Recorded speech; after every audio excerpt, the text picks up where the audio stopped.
आदरणीय सभापति जी, एक राष्ट्र हमारे लिए सिर्फ जमीन का टुकड़ा नहीं है, हम सब के लिए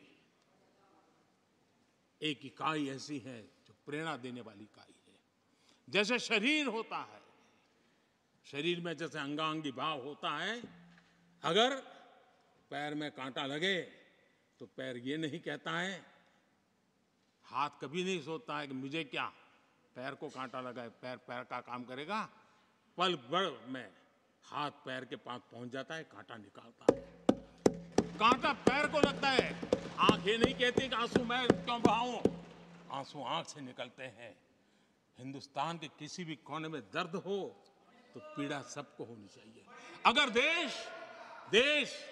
देश का एक कोना, अगर शरीर का एक अंग अगर काम नहीं करता है तो पूरा शरीर अपंग माना जाता है। शरीर जिस प्रकार से, अगर देश का भी कोई कोना, देश का कोई क्षेत्र विकास से वंचित रह जाएगा तो देश विकसित नहीं हो सकता है। और इसलिए हमें भारत को एक अंगांगी भाव से देखना होना चाहिए, उसको टुकड़ों में नहीं देखना चाहिए। जिस प्रकार से हिंदी और भाषा बोली जा रही है, देश को तोड़ने के लिए, राजनीतिक स्वार्थ के लिए नए नैरेटिव गढ़े जा रहे हैं। एक पूरी सरकार मैदान में उतर करके भाषा गढ़ रही है। इससे बड़ा देश का दुर्भाग्य क्या हो सकता है? आप मुझे बताइए, झारखंड का कोई आदिवासी बच्चा अगर ओलंपिक के खेल के अंदर जाकर के मेडल लेकर आएगा तो क्या हम ये सोचते हैं कि तो झारखंड का बच्चा है? पूरा देश कहता है हमारा देश है। जब एक झारखंड का बच्चे में प्रतिभा देखते हैं और देश हजारों करोड़ रुपया, हजारों लाखों रुपया खर्च करके उसको अच्छे कोचिंग के लिए दुनिया के किसी देश में भेजता है, तो हम ये सोचेंगे कि खर्चा झारखंड के लिए हो रहा है, क्या देश के लिए नहीं हो रहा है? हम क्या करने लगे हैं, क्या भाषा बोलने लगे?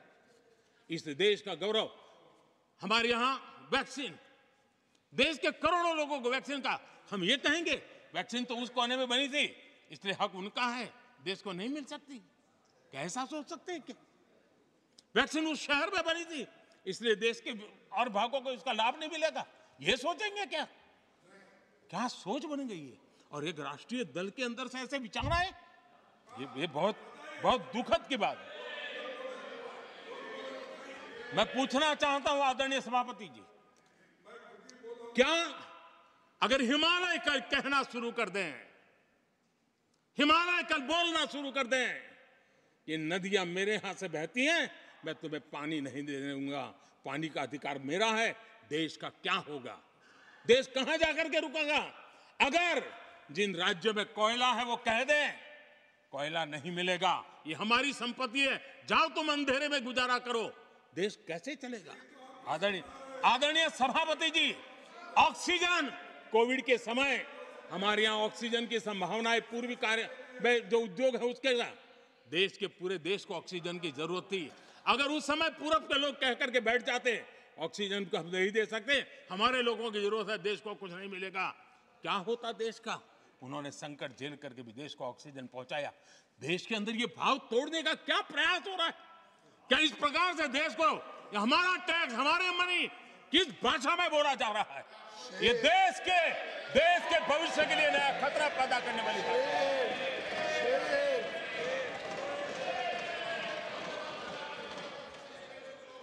देश को तोड़ने के लिए नए नए नैरेटिव खोजना बंद कर दीजिए। देश को आगे बढ़ना है, देश को एक साथ लेकर के चलने का प्रयास कीजिए।